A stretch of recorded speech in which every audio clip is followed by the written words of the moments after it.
Hello, dear viewers. Today we have a broadcast with Arti Green. I don't think I need to introduce Arti Green. Anyone who watches the Ukrainian YouTube is familiar with you. Hello, Arti. Good afternoon. I'll get straight to the question that interests many people without any preamble. You gave several high-profile interviews about Budanov's personality, and I saw in some Telegram channels, I think anonymous or maybe even not anonymous, definitely in several of them.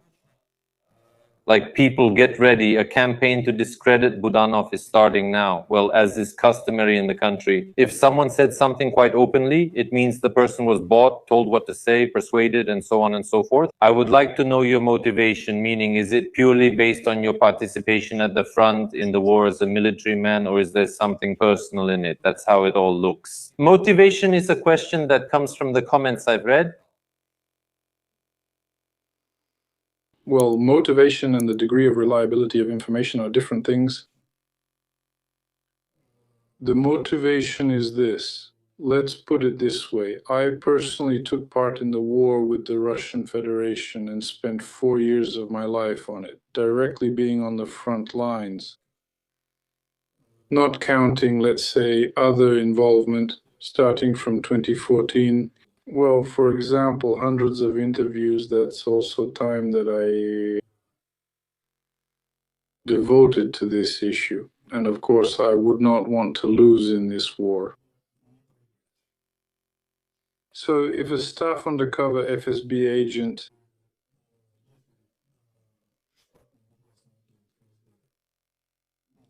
became president in the first post-war elections, I would consider that a defeat. Naturally, I don't wish such a defeat for myself or for the country. That's my motivation. So that's a clear reference to Budanov. All right, on a scale of 1 to 10, how would you rate the reliability of the information, specifically about Budanov, the information you've shared and are conveying? Thank you, but I haven't shared the information yet. I just gave my personal assessment. The information will come later. So that was like a fly in the ointment? Yes. Well, actually, the information keeps getting organized and supplemented with what I already have.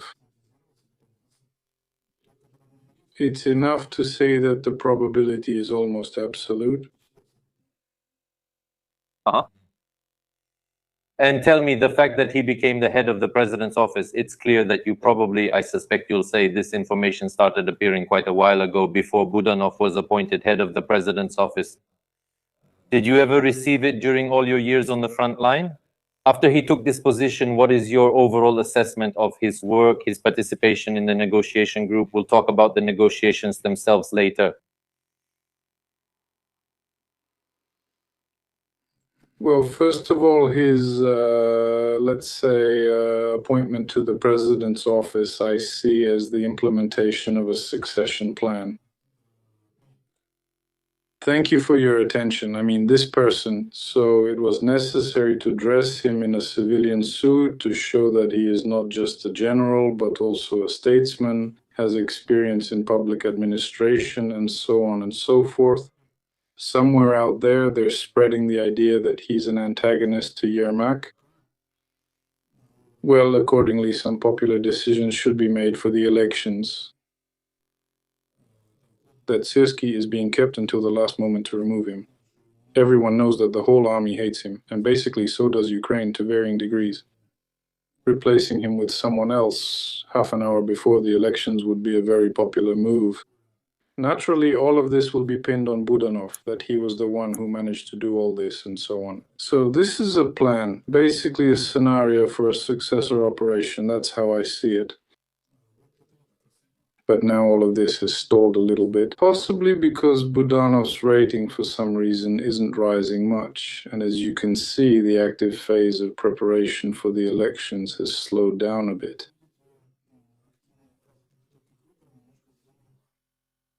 Well, that's why I'm kind of staying out of it. I mean, Budanov himself isn't really my concern. What I mentioned is a matter for counterintelligence. And when they get around to such matters, they'll take care of it. He's not really my subject unless he's running for president. If he's running for president, then he's my subject. Then I'll spend my listeners' time and attention to go through some of the details. But if there are no elections, then what's there to talk about? Counterintelligence won't take him since everyone knows about him. My information is real. It's in counterintelligence, at least most of it. But apparently, it doesn't really interest the current leaders of this agency. Something like that. And as for participating in the verdicts,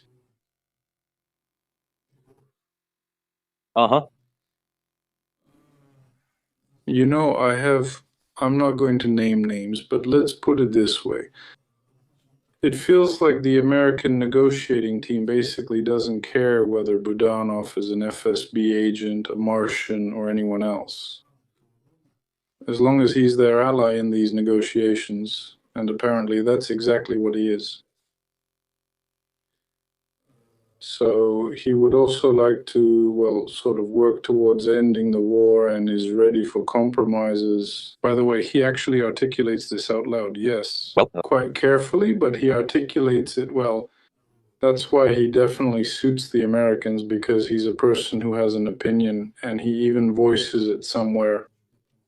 Apparently, and this opinion is very suitable for the negotiators on the American side. And whether he's an agent or not, they honestly couldn't care less about that. The main thing is to achieve the result, and he definitely doesn't get in their way on this issue. That's basically how it is. In other words, to put it bluntly, America couldn't care less about our spy games. It's important for them to solve the issue the way they see as the right solution, and Budanov is an asset to them in this matter at this stage. And what happens next? Well, you know, Trump has a pretty practical approach to politics. Right now, he has a key opponent. And in general, the key geopolitical issue is the question with China. And in this case, it's important for him whose side Putin will be on. That's why he's dancing around with that cannibal. Because, well, America's allies include absolute monarchs from the Middle East who are far from democratic.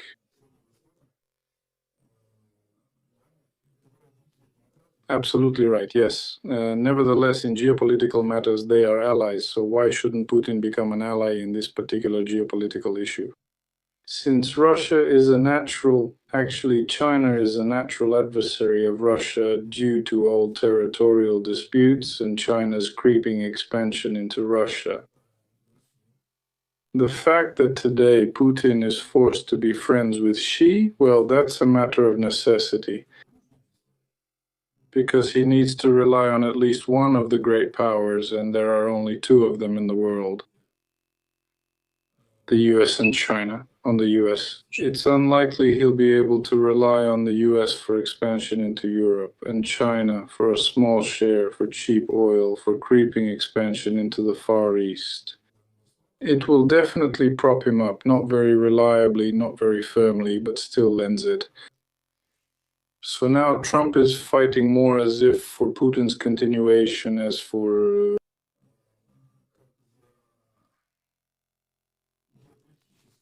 a geopolitical card that could end up in the hands of either Trump or Xi, as Trump likes to say, using card game expressions. So, where does Ukraine and its future president fit into this whole picture of the world? It kind of gets lost behind the main things.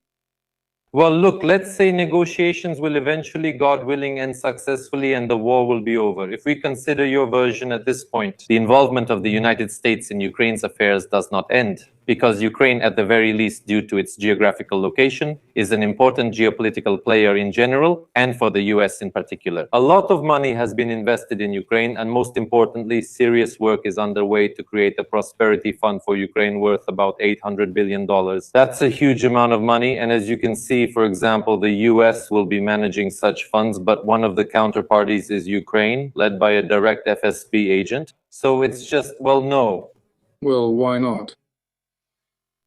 Yeah, it's fine. Kind of American money works in different political systems, including absolute monarchies, which are far from, well, the KGB monarchy. America was on Kuwait's side, yes.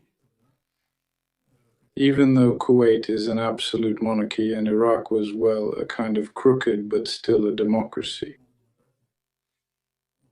Yeah, so let's put it this way. They're dealing with geopolitical issues there, right? So where American property is involved, well, in general, property is protected, especially American property. Yeah, everything is okay there. Where some socialists or communists come to power and start expropriating things, nationalizing everything and creating problems, like nationalizing businesses and investments, including American ones.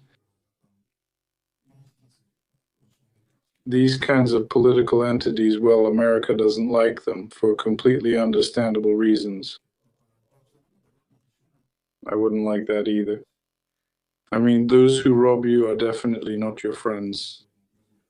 And if you have a fully favorable regime, even if there's an absolute monarch and a reasonable one at that, then by all means, many people forget that there is an absolute monarchy in old Europe. Liechtenstein. And it's fine. It's actually part of one of the most democratic countries. That's the Swiss Confederation. So such, let's say, oddities of unions are quite possible. Oddities, I mean, well, let me remind you of one more thing. Many have forgotten the distant 2016. The first national security advisor under Trump was General Flynn, and he was taken down because he held secret negotiations with Russia. He acted behind the backs of Congress and others, meaning he broke some protocols. And not only that, he also tried to cover it up when they tried to expose him. And he barely avoided prison for it. So I have a friend who used to be a subordinate of this general and knows him personally very well. And when I asked him how could there be such secret negotiations with Russia, with Putin's regime, remember, this was 2016, so the Ukraine war had been ongoing for 2 years. And this friend told me, you know, Flynn doesn't see Russia as some kind of evil. For him, absolute evil is something else. That's what showed itself in 9/11. I mean, this, what's it called, militant Islamism or whatever it's called.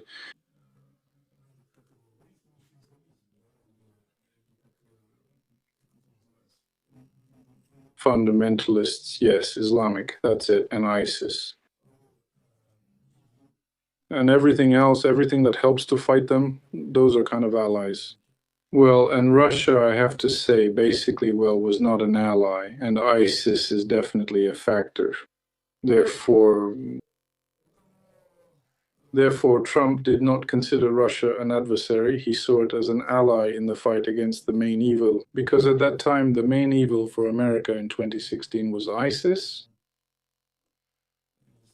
Islamic fundamentalism, terrorism, because in the defensive doctrine, not the one that Trump has adopted now, but the one that the military doctrine was back then, basically starting from the attack on Osama bin Laden on New York, or rather not on New York, but on the USA.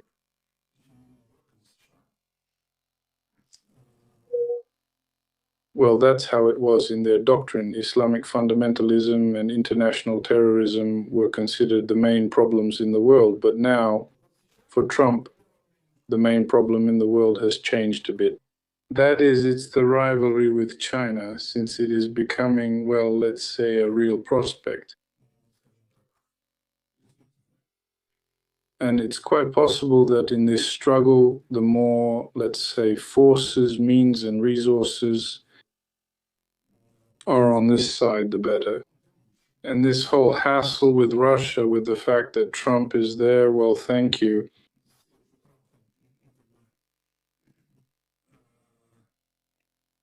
He is trying to establish cooperation with Putin and resolve this annoying problem in the form of the Ukrainian-Russian war, the Russian-Ukrainian war. So for him, it's just an annoying, unpleasant problem, something unnecessary for him. It doesn't fit at all into the logic of his geopolitics.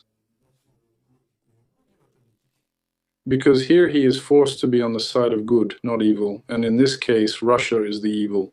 But he needs Russia to be on his side in the geopolitical struggle with China.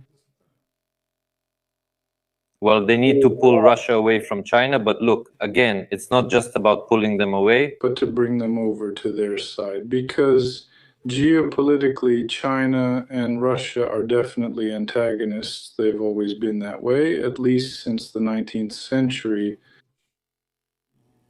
And even this temporary warming between Mao and Stalin, it actually ended pretty quickly. All for the same reasons, because territorial disputes weren't resolved. Let's put it this way, both demographics and territory, yes. So, well, there are objective reasons that will kind of provoke this antagonism. and so on. But look, now Trump has changed the regime in Venezuela. Iran is in the process, then Cuba within the next month, and besides Cuba, there will be one or two more countries. Many people don't take into account, for example, Belarus, and in all these countries, Putin has a huge interest. And by cutting these countries off from China, the obvious first reason is that China is a geopolitical concern for Trump, but by doing this, he is also harming Putin and Russia. He doesn't consider Putin as a player at all. He sees him as a player who can either be on his side or on China's side. That's why all these things with Venezuela are happening. And by the way, he didn't change anything there, not the regime in Venezuela. He just changed the head of that regime, who became loyal to him, not to China. That is, he accepted America's terms. Well, that's it. Okay, did they suddenly get a lot more democracy there? Did they hold elections or something? Nothing like that. No regime changed. Only their loyalty to the US changed of the next head of the regime. And basically, by this logic, he's now waging war in Iran. That is, he doesn't really care whether there's a revolution or some other way. The main thing is that the next leadership of Iran is loyal to him, not to China. Therefore, if the next stage happens there, meaning that the Islamic Republic would remain, like, let's say, their own political model where the Ayatollahs choose the head of state, it's kind of a peculiar, but still a democracy, which, according to many people there, and myself included, is a flawed model of forming a state that pushes the most radical fanatics to the top. And that's why I believe that such a model should be broken. But apparently, Trump has a different story. He needs a loyal regime, loyal to him, not to China. Like, well, it doesn't matter. A regime, democracy, or something else. Because the main strategic geopolitical problem is China, and right now he's concerned with making sure the chips move to his side of the table, not China's. He's absolutely honest in principle, which I like. He's honest with Ukraine. Well, I mean, he honestly says, guys, I'm not going to help you. I'm not planning to crush Russia. I'm just not going to do it. So you guys go ahead and negotiate somehow. I mean, I still have some influence in this matter. I'll negotiate with Putin so that he leaves you alone. But we need to wrap this up in a way that Putin agrees. But I won't let him be crushed. Biden did the same thing, only with words. He acted like he was on our side, all pure and innocent, but he was absolutely playing along with Putin in a sneaky way. Of course. At the same time, of course, you can hit there, but not there. Trump doesn't do that. He speaks absolutely honestly and openly, saying, no, guys, sorry, you're not the main story on the planet right now, so let's wrap it up. I'll just give you a little bit, but you need to finish up. But our Zelensky, of course, doesn't want to end anything anywhere, because as soon as the war ends, his era will end as well, sort of. Not just his rule, but probably his entire period of prosperity. Then it will begin. There are serious problems there. Most likely, unless the successor operation works out and so on, he'll start hammering Ukrainians again if he doesn't succeed. And there's a chance of that. They stalled with the elections. It seemed like things were moving, but then they poured money into the campaign, already promoting their candidate. But he's not taking off, neither the first one nor the second. Yeah, neither the third nor the fourth. No one is taking off, so, well, let's just postpone it. Do you remember the story when Petya sent the convoy, organized the Kerch incident, Tsushima? Of course, he tried to impose martial law. Yes, yes. And why did he start it? Well, for one simple reason. All the polls showed that he was losing badly. That's why, like a jack in the box. And he needed to report it urgently so that, well, to change something, add something, find some dirt where no one else could, so that person would leave on their own. Well, I mean, to somehow solve the issue, and for that he needed time. And now Zelensky is taking this time, sort of, because right now none of them are rising, and he's the one taking it, at the cost of the lives of my brothers in arms, of whom we lose from 100 to 200 every day at the front. Mind you, that's according to his own data. By the way, Tell me, do you see any signs that Zelensky is an FSB agent? well, I see that he isn't. He is also inconvenient for Putin, definitely, because Putin wants to end the war and Zelensky does not. He has other plans and they are absolutely clear. You see, there are different kinds of agents. There is an agent, well, not exactly an agent, but a trusted person, a confidant with whom you can talk intimately about certain things. I mean, like when they went to and they had a little chat. But that's not an agent. An agent is an active officer with the rank of Colonel Isaev, who actually is a Standartenführer or Ober, Standartenführer Stierlitz, but in reality he's Colonel Isaev. That's an agent. That's roughly the difference between Zelensky and Budanov. Tell me, are you in favor of elections during martial law and in Ukraine in general? Of course. I'm in favor of any way to remove this criminal government, including elections. Why not? Then, if Zelensky is truly Putin's enemy, then logically Putin should absolutely calmly for a week, well, 7 to 10 days, not shell Ukraine, let the elections happen peacefully. Elections in which Zelensky will lose, right? No, that's not right. Well, Putin doesn't want to achieve peace at any cost or just take Zelensky. He needs specific things. He has to come out of the war as a winner. Any other option doesn't suit him, otherwise his own people will eat him alive.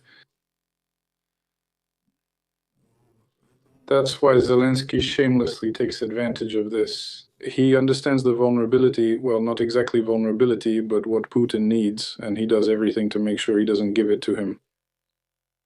By the way, Zelensky also said that actually, as long as the war isn't over, there won't be any elections. He's changing his statements as he goes along.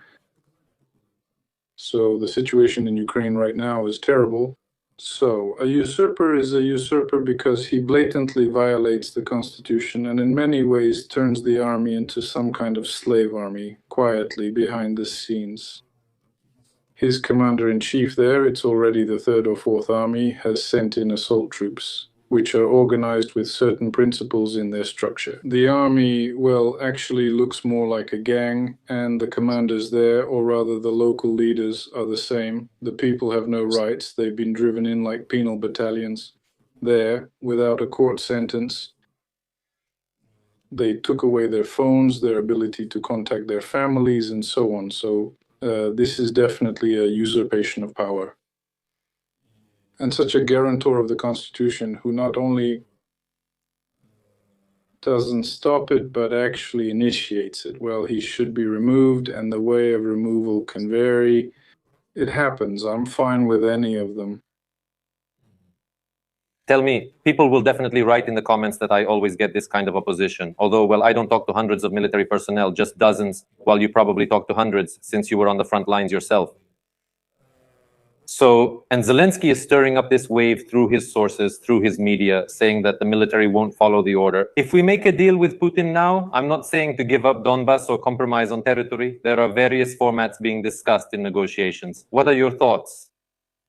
Well, you see, the end of the era of poverty happened not only with Zelensky and his 5 or 6 marauders, it happened with all the generals, most of the colonels, or many of them. Well, I think it happened with about half of the brigade commanders and battalion commanders. That is, most of them, especially those whose era of poverty has ended, are decorated with awards like Christmas trees. And now they gather this gang of looters from the army to announce that this is the voice of the army, given the resources of Zelensky's team. It's actually very easy. But if you ask those who are sitting in the trenches and holding the front line, well, there will be.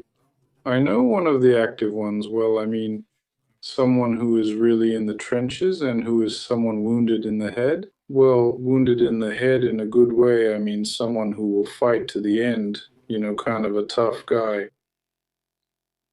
And he's still alive because there used to be more, yeah, but there aren't many of them left alive. And I only know one of them.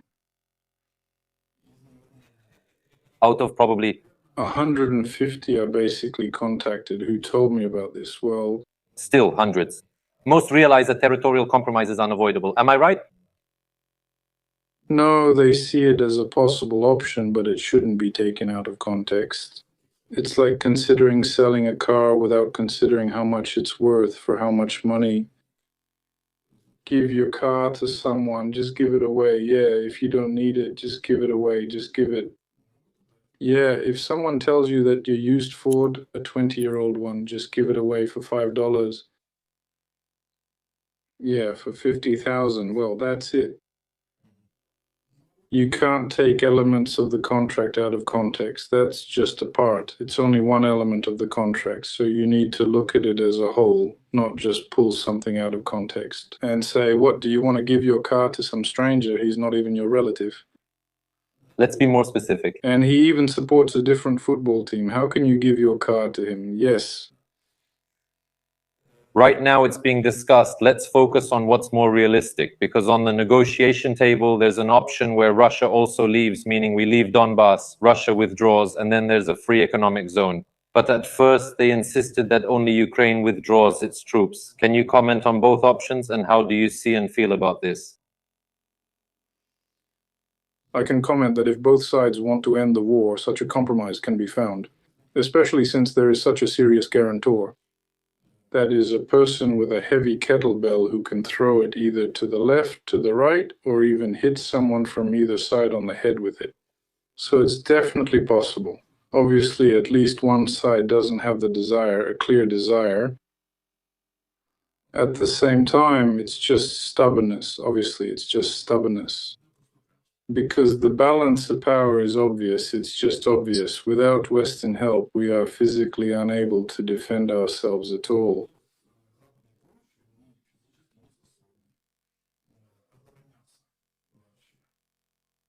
From such a war. Because the pain threshold tactic doesn't work anymore. They've lost the sense of pain, and it's not because of anabolic steroids. So here it's just about who has more resources. It's a war of attrition, and Ukraine is not acting independently. This one, how to put it politely, drags everything down to the gutter. Those are street expressions. Our president, he behaves.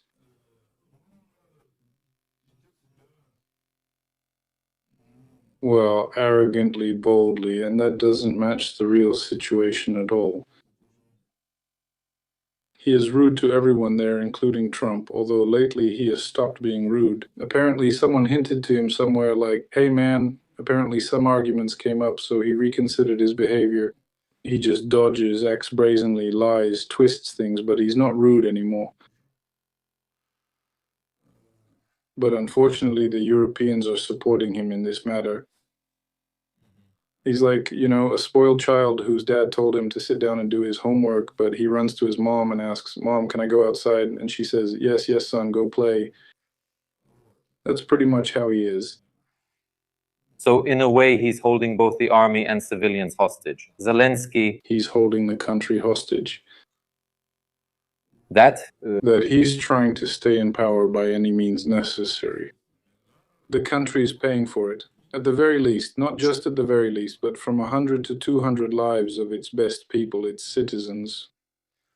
By the fact that everyone continues to be under stress, in war, in an artificial coma. Our state is basically an artificial coma, or rather life support. Because the country lacks political life. Yes, that is for understandable reasons. Because of the lawlessness committed by the SBU and the TCC, that is, the SBU can seize and destroy any business for a military reason, and the TCC can grab anyone. And I don't know, they can mobilize a person straight from intensive care, declare him fit for something, and then throw him into an assault unit where they'll take away his documents and phones and basically chain him up. Basically, where it's not army laws that rule, but some kind of prison laws, because the people in charge there are the kind who run things that way. That's how it is. People are absolutely in a vulnerable position. And if you start protesting against it, then you're called a Kremlin agent. Of course. And all that. Yes. The country is being held hostage by this marauder, or rather the leader of a gang of marauders. So he's not just a marauder, he's the head of a gang of marauders, and that's obvious to everyone. But Europe is fine with it, and that's exactly the reason why Putin suits Trump. As they say, he's a son of a bitch, but he's our son of a bitch, meaning in theory, not China's. If, of course, this misunderstanding between Ukraine and Russia is over, for the same reason, Zelensky also suits the Europeans. Yes, he's a marauder, a terrible thief, but he's for continuing the war. As long as he's there, the war will go on. He has his own motives, and we have ours. As long as Russia is busy with Ukraine, it means we are safe. That's how it is. Continuing, correct me if I'm wrong, maybe I won't say it word for word. You once said that despite being on the front lines, you will live in Ukraine after the war ends. Only if a tribunal is created in Ukraine and the top authorities who deserve punishment are held accountable there. As I understand it, first and foremost, you still hold this opinion and see it as a real possibility? Well, of course, I don't remember exactly how I expressed that thought, but I'm absolutely certain I won't live in Ukraine. I have other plans. I don't plan to live in any country at all. I plan to live on a boat, somewhere warm. More precisely? In warm seas. In the foreseeable future, I need to finish some business here, and I have a couple of startups there that I need to launch. But I definitely said that it would make sense to live in this country and do business. If the evil, which is close to absolute, that was happening inside Ukraine, not on the front line, but inside Ukraine over the past 4 years, is not punished, that means the government that came after is just the same. That means it doesn't see anything wrong with what happened as a crime worthy of a tribunal, and if it doesn't see it that way, then that's it. No. Well, let's put it this way. I wouldn't advise anyone to do anything on this territory, whether it's business or building something else. But Ukrainian nationalists, of course, won't share my attitude towards this. They will fight for their country there. Yes, in this case, I declare myself a cosmopolitan, but yes, my life is short, and I'm definitely not a Ukrainian nationalist.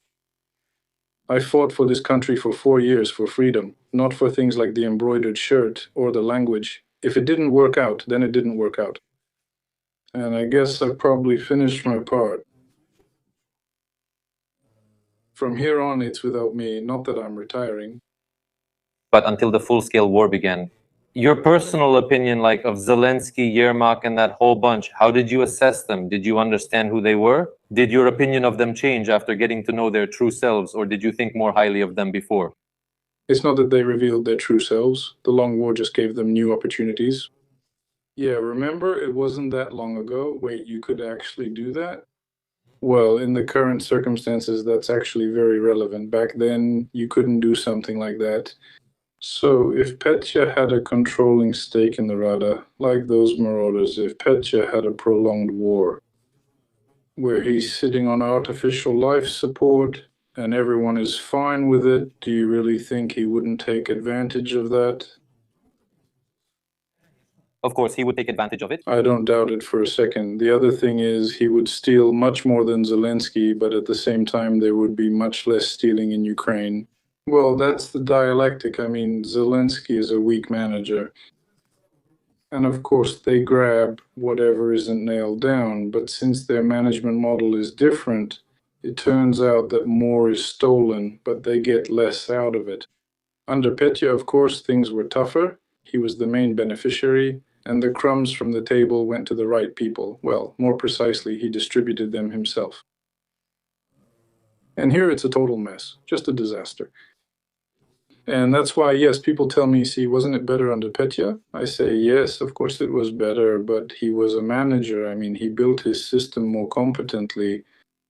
But I say that's not a reason to vote for Poroshenko. I mean, if Poroshenko had been elected in 2019, it would never have occurred to me to come and fight for Ukraine, because that state would have had nothing to do with a free country, especially if Petro had a second term. And if he had grabbed the Verkhovna Rada, a controlling stake, then everything would be obvious. He'd control everything, turn out the lights, game over. Yes, that would already be Belarus. 2 was 100%. And have you ever considered, for example, getting into politics yourself?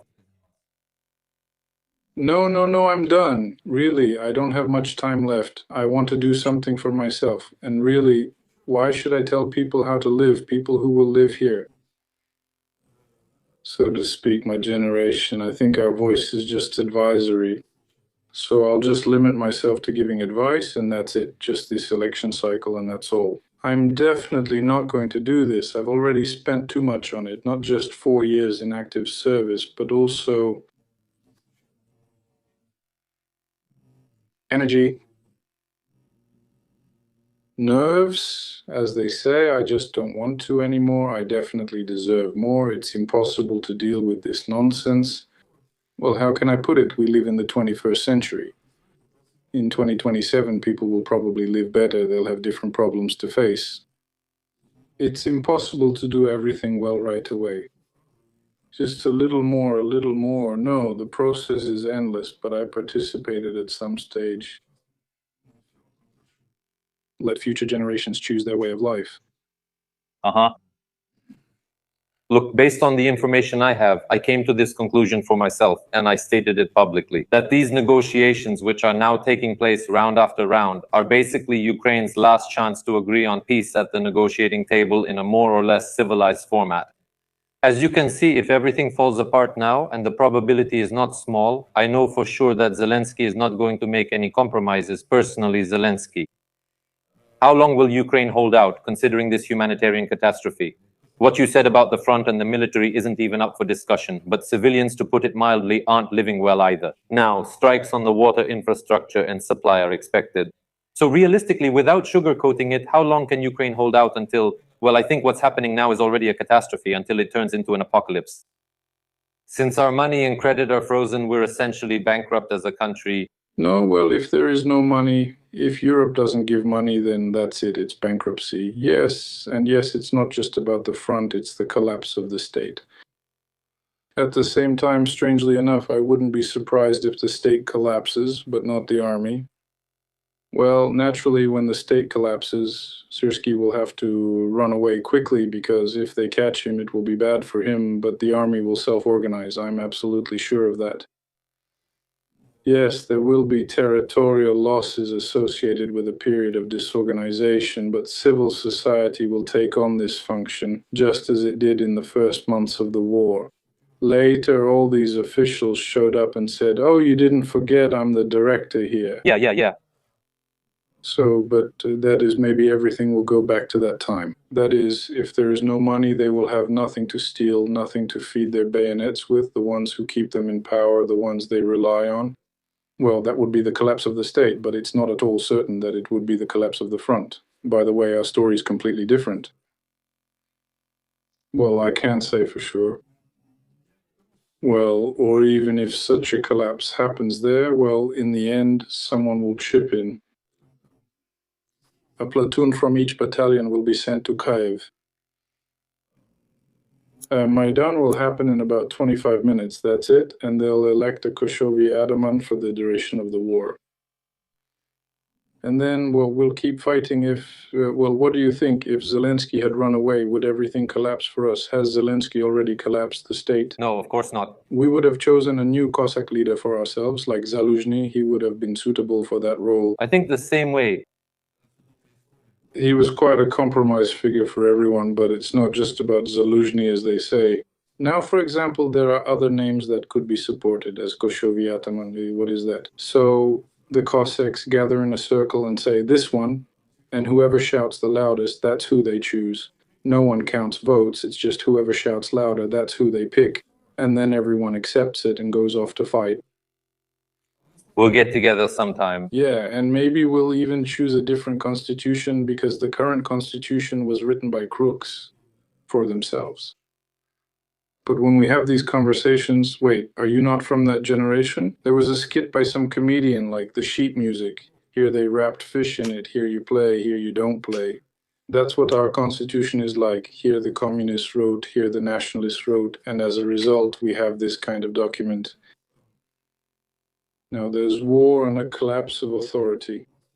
So it turns out if the war lasts for 50 years, then we'll have the same president and the same supreme commander for life. No matter what he does, no matter what tricks he pulls, there's no way to remove him.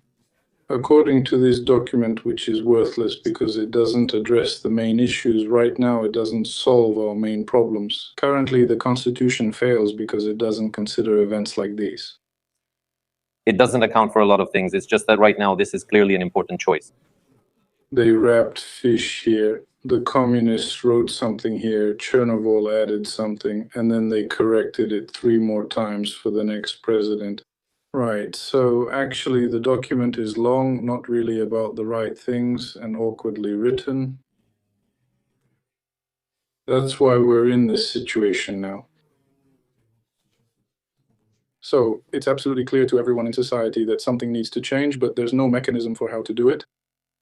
Well, I mean an official one, but actually there are plenty of mechanisms. Take the Cossack Circle, for example, with the election of the Koshevoy Ataman. It's very much in line with national traditions, but there's nothing about it in the constitution. But such a turn of events is quite likely if the situation really drags on. At least if it starts to collapse, I think that's the most likely course of events. And if the 90 billion euro loan still somehow, despite Orban and Fico, by some miracle, the European Union manages to push it through, what then? Fine, let it last another year, but as I see it, there's no one left to call up. So another year with their last strength, there are still many deserters. There are some crazy numbers happening there. Society is morally, I don't even know how to describe this state. Doctors are prescribing a record number of antidepressants. Ukrainians are taking them. I mean, the numbers are unreal. And in a year, the energy infrastructure, water supply, God forbid, what will happen in a year? So the front situation won't improve. Yeah, and things won't improve. It's the same in Russia. Things aren't getting better there either. Actually, a lot of people think that this degradation has some kind of breaking point after which everything collapses, but I don't see that collapse happening. Let me give you an example, for instance, of frontline cities. I mean, I've seen when they were sort of thriving, then the front line got closer and they started to gradually wither, but they never completely withered away. So in that Soledar, where shells were falling, yes, still, in every building, like 100 apartment buildings somewhere there, in some places 3, in others 10 people lived in the basement because there was nowhere else to go. And not only that, they even walked their dogs. There I was running from one hole to another in short dashes, wearing a helmet and a bulletproof vest, doing everything, yeah, and here, yeah, they're out walking their dogs. That was when Wagner was storming Soledar. The 93rd was there at Gucha. At that time, they were getting crushed there, and well, the firepower hitting the city was insane. So people can live in very different conditions, especially since the border is open. If it's hard for someone, they can just get up and leave, and people will stay. Some people will stay even as shells fall around them. And there will be defenders who stay, and the war will continue. So in reality, there is no breaking point. It doesn't exist. No, obviously, if we talk in apocalyptic terms, everything has collapsed and Ukraine no longer exists. That's not what I mean. I'm talking about a kind of point of no return, after which, politics and further discussions. So roughly speaking, Ukraine turns into something like Syria or Afghanistan. Clans and interest groups have divided the country in Central Europe with ongoing conflict or anti-terrorist operations and overwhelming poverty. But, Ukraine still exists. I mean, we're not just talking about this. We're talking about the Ukraine that you and I know. Something like that scenario. Well, I want to give an example. For instance, the Spanish Republic collapsed during the Civil War. Yes, so at some point they held on, they endured. The war was long, there too. They held on, and on the side of the Republicans, it was a total zoo from anarchists to communists and all sorts of others, all kinds of odd groups and Soviets and some others and foreign legions too. I forget what they were called. I think they were just called foreign legions. No, foreign legions are in France, international brigades. Oh, I remembered. So it was a complete zoo there as well, with completely different, let's say, visions for the future of Spain. Like the Basques, the Catalans, the nationalists, internationalists. It was chaos, a total mess. For 3 years they collapsed, but it all ended when the war and money ran out. So on the side of the Republicans, well, the Republicans, these Franco, there was Germany and Italy, and the Soviet Union was kind of, well,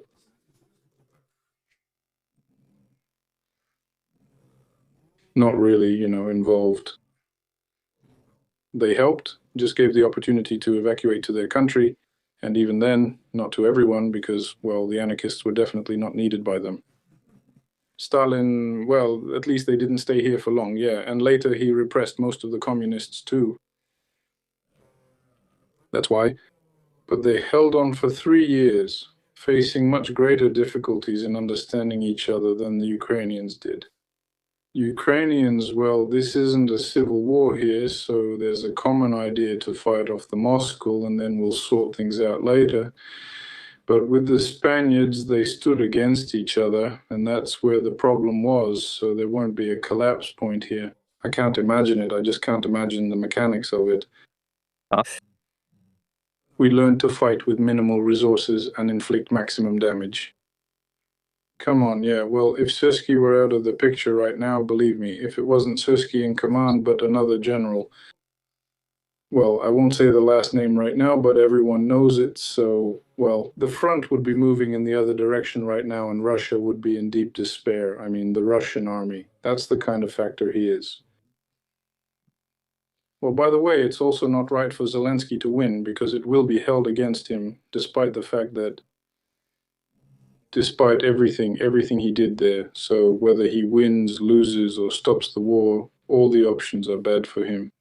No, he's been in Zugzwang for a long time, and I don't know how he'll keep living. At minimum, isolation awaits him.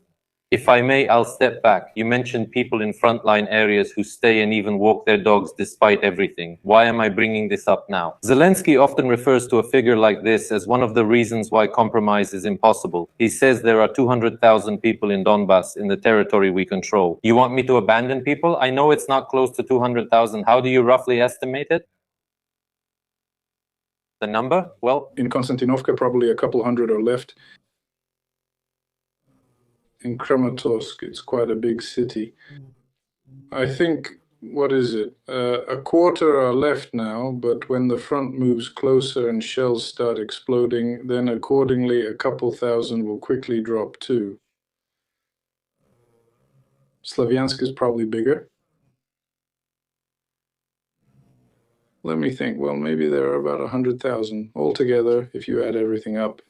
for example, my numbers are just over 100,000. I think so too. Well, these are people who have nowhere to go. Journalists call them names. They simply have nowhere to go. Nobody needs them. What do you think deep down? Which way do they lean? If told this is now neutral territory under a UN mandate with a corridor to Russia and one to Ukraine, which would they choose?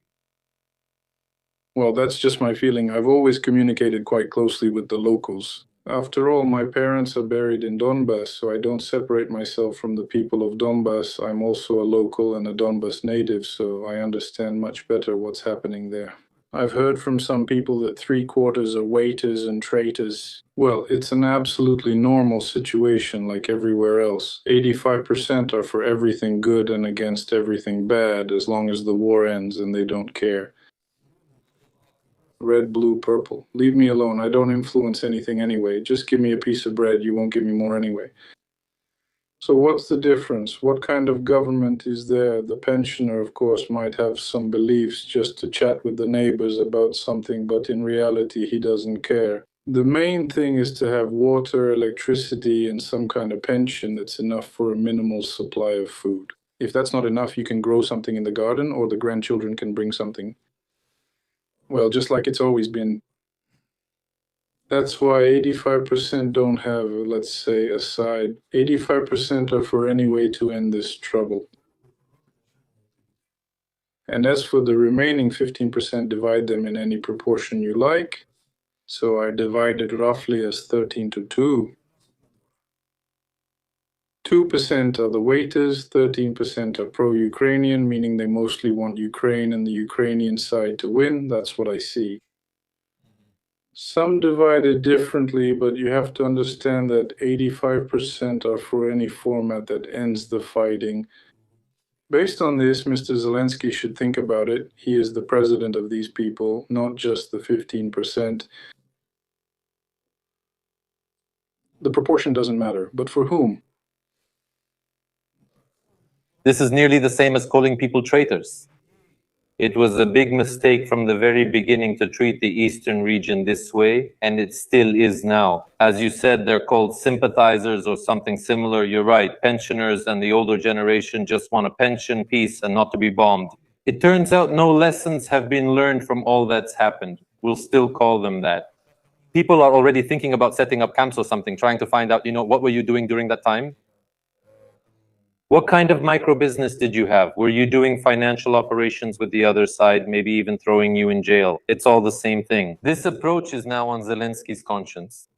He has committed many crimes and many unforgivable ones that cannot be forgiven, and there's no point in listing them all. It would take too much time.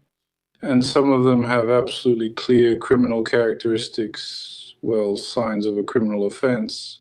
Some are so immoral that they weren't even written into the criminal code, but they're much darker than the criminal code even implies. That happens. Uh-huh.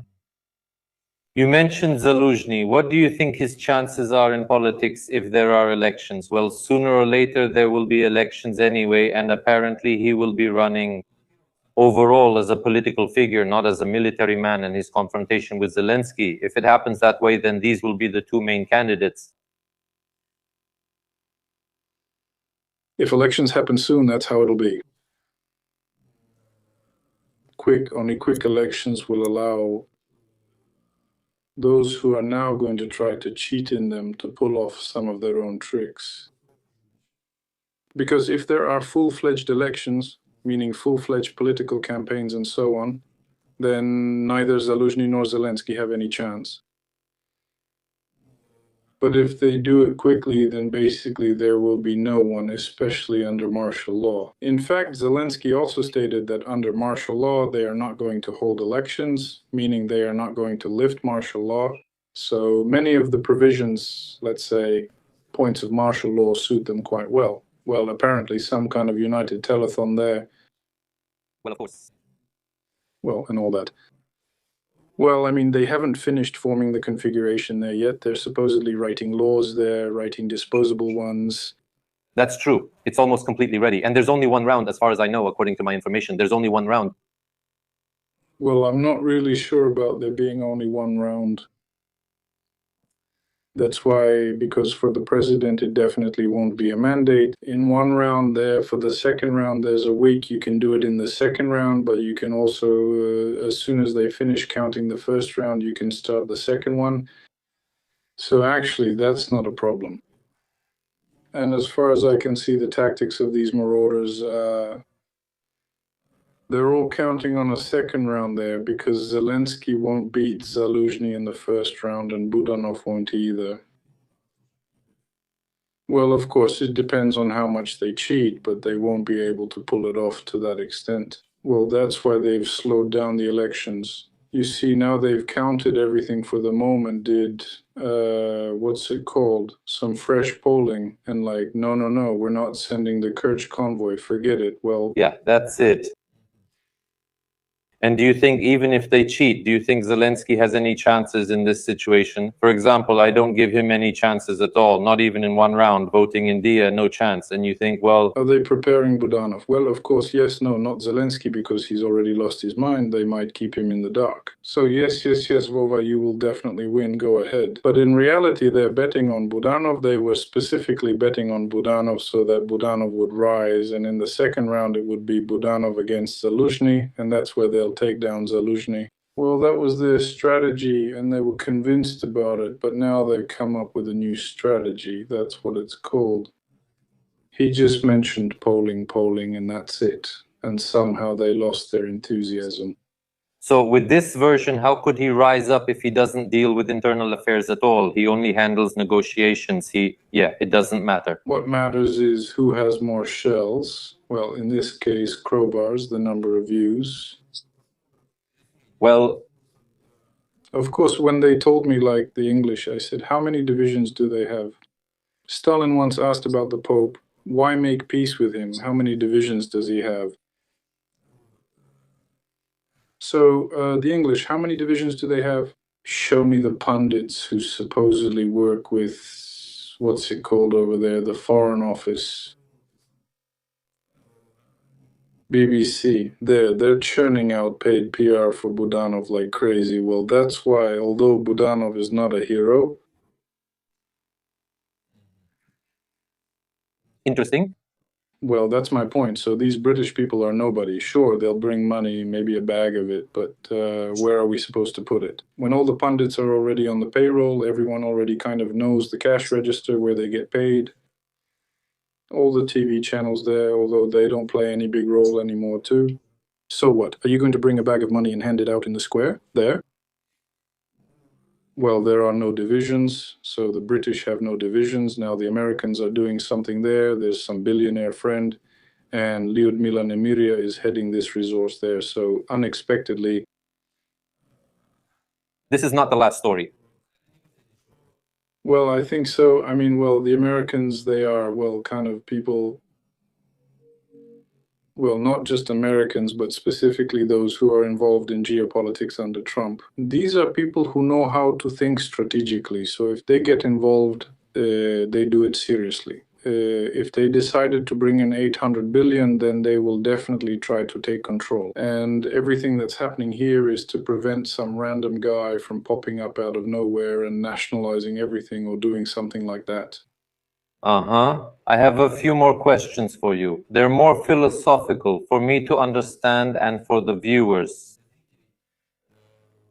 They're quite short. What's your view? Should Ukraine join the European Union?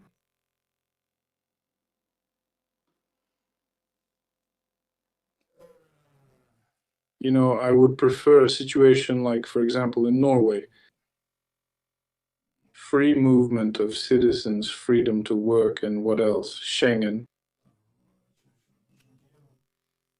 But not this stupid economic model, though the Norwegians also have socialism. Actually, Cyprus is also a member of the European Union, but British law applies in Cyprus.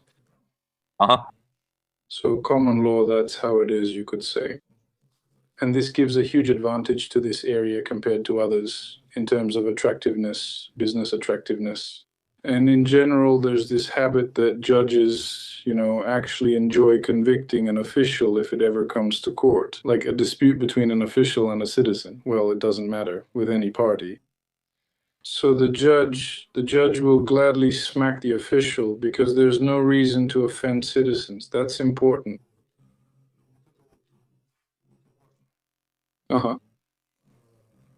So the official must prove you're wrong, not vice versa.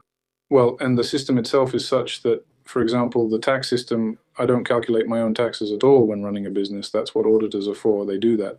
If I start cheating, hiding something, or doing something for cash, then yes, that's a violation. But if I don't do anything like that, then by definition, I can't be a violator.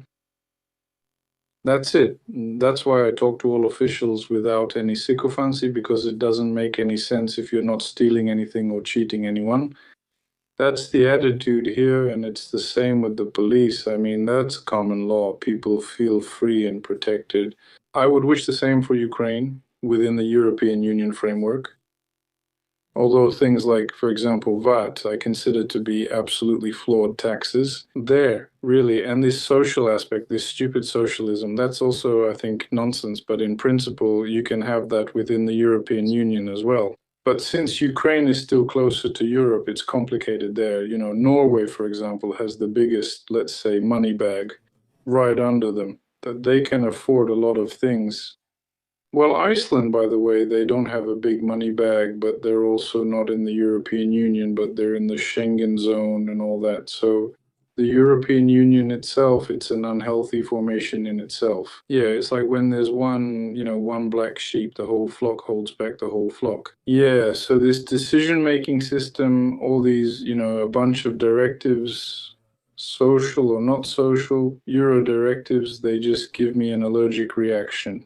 Well, Trump is just like that too. The most important thing is that the leader, or rather not the leader, but the head of the European Commission is not chosen by the people, the residents of the European Union, but by a bunch of bureaucrats, if it's hundreds of them. Well, in my opinion, it's not important there, so it doesn't matter who picks him. I mean, it's not like that. The model of the European Union itself, how should I put it? It's not a confederation, right? It's some kind of supranational structure, meaning it remains supranational, but with elements of delegated authority. Well, it's unhealthy in itself, but, there's no other one in Europe, and we're in Europe. We can't just drop everything, set sail, and move somewhere else. So probably somehow, but it's not the ultimate goal. The European Union is not the ultimate goal. For example, I hate borders. I have a visceral aversion to them. My teeth start to hurt when I approach a border, where they will be checking, asking why you came, how long you are staying. And I don't speak languages well enough yet to say, yeah, I'll think about it. Maybe I'll like it. Maybe I won't, depending on the weather. That's why I answer pretty simply, and they look at me like that. Then they flip through my passport, waiting for my reaction. I'm an old wise detective. I got over all that showing off about 40 years ago. I don't like it. So the fewer borders, the better. And one of the advantages of the European Union is the absence of borders. As you said, for example, with Norway, you can have no borders with them, trade, but without formal membership. But if you are sitting on 1.5 trillion with a population of 6 million, you can afford a lot. That's how it is. The same question about NATO. NATO or neutrality, considering everything we've already seen happen. Ukraine doesn't need NATO, but there's no point in denying it. We can join, but it's not essential. Essential. NATO's involvement is crucial for countries lacking sufficient military strength, specifically infantry, to defend their own territory. For example, Lithuania, Estonia, and Latvia. There, in case, well, if any troubles start to arise, troops from other countries have to be brought in. Otherwise, they won't be able to hold that territory in Ukraine. No. There's no need for that. Aviation, yes. Well, NATO, for example, for aviation, because right now glide bombs are falling at a rate of 1,500 on the heads of my brothers every week. Why? Because we're not a NATO member. I'll say it straight. It's because they gave us F-16s Block 20, but we need Block 52. And with Mirage missiles, or what are they called, Meteor, and also those, what are they, AWACS, and that's it. Nothing would be falling on us, and the front wouldn't reach our capital. Do you know what kind of avalanche of fire is coming to the front and nobody talks about it? Some drone flew somewhere, hit someone's balcony, maybe even killed someone. Can you imagine how often this kind of tragedy happens on the front each day? And nobody says anything about them at all. It's like all slaves on the galleys. Why consider them? One is chained, another has a cross. So if he dies, they'll unchain him, unscrew him from the oar, and just throw him out, and that's how it all looks. Did you get the status of the Russian language? I'm asking those questions that, as I said, are worldview related and affect society, the things that divide us. No one is trying to unite us. So how do you see the status of the Russian language? Well, in those territories where it is essential for official paperwork, we need to rewind the tape and not attach ourselves to anyone. That is Odessa, Mykolaiv, Crimea. This I consider to be sabotage. All those decisions they made there in Crimea, Russian was the language. It was allowed everywhere up to legal proceedings. I worked as a detective. Everyone wrote in Russian. And Article 10 of the Constitution was there, but they took it and canceled it. Petya, on his partner's orders, dug a ditch between Ukraine and Crimea and released crocodiles into it. And those were the very laws about language, the education law, after which Crimea will never return to Ukraine. If that's what you want, then just forget about Crimea, just forget about it, and don't exploit the Crimean Tatars. If you look at the proportion of the population, there are actually more collaborators among them than among ethnic Russians. I know this as a Crimean, but I don't judge them for it. Because people survive the best way they can, especially people living on their ancestral land. Where else can they go? People had to survive under Stalin, under Brezhnev, and under Putin. People survive on the territory where they live. There's nothing they can do.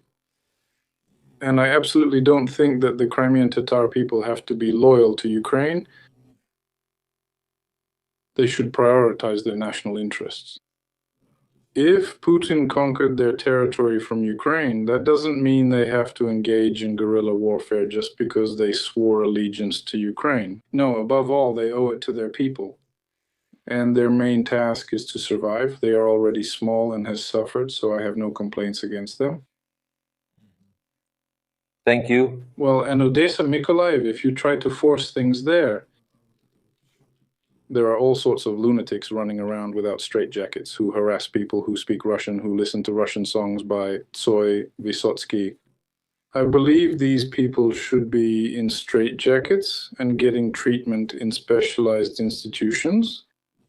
I think so too. We're not saying that Russian should be the second official language with special status as it was originally intended. Just don't touch it. Don't make things worse. No, yes, because gradual Ukrainianization is happening. Let it happen gradually. There's no need for these methods, since I oppose anything that infringes on freedom. If Ukrainianization happens through generations, it will become trendy because universities are trendy. So the Ukrainian language, well, that's how it is. I mean, the Ukrainian language became trendy and this war made it trendy. If you get rid of those idiots who run around and attack Russian speakers, then it's basically fine, but those idiots need to be treated. Or at the very least, there should be a proper response. But here, our police actually react the opposite way. A guy sang a Tsoi song on the streets of Lviv, and some hysterical woman... Pipa, a people's deputy. Not normal. She called the police for something, they took him, twisted his arms, and he was apologizing. Nonsense. Nonsense. And it doesn't matter that war doesn't justify anything. It gives no reason to deprive me of freedom. But I, for example, actually, well, there's no such thing in the army. I, for example, in the very Banderite Brigade, the 24th Gal Galitsky, fought for 3 years. There were no problems. I never worried about the language, and only twice did someone ask, "Hey, why aren't you speaking Ukrainian?" I say, "I'm from Crimea. I went to school back in Moldavsk, so that's why." So that's... I don't want to mangle the language. My wife teased me, calling me Azarov, when I tried to mumble something at the sea back in 2014. She's, you know, what's it called? Basically, if you don't know how to talk, just don't talk at all. Stay quiet. Thank you. I forgot the smart word, so I stopped. Why does everyone understand me? I understand everything. If someone doesn't like it, hire someone else, or basically just don't listen to me. You don't need me. All right. Thank you. I think it turned out to be meaningful. People got their answers. I was just looking at the comments and came up with what to ask for myself. I rarely invite anyone to the channel, and I ask the questions that interested me. Thank you very much.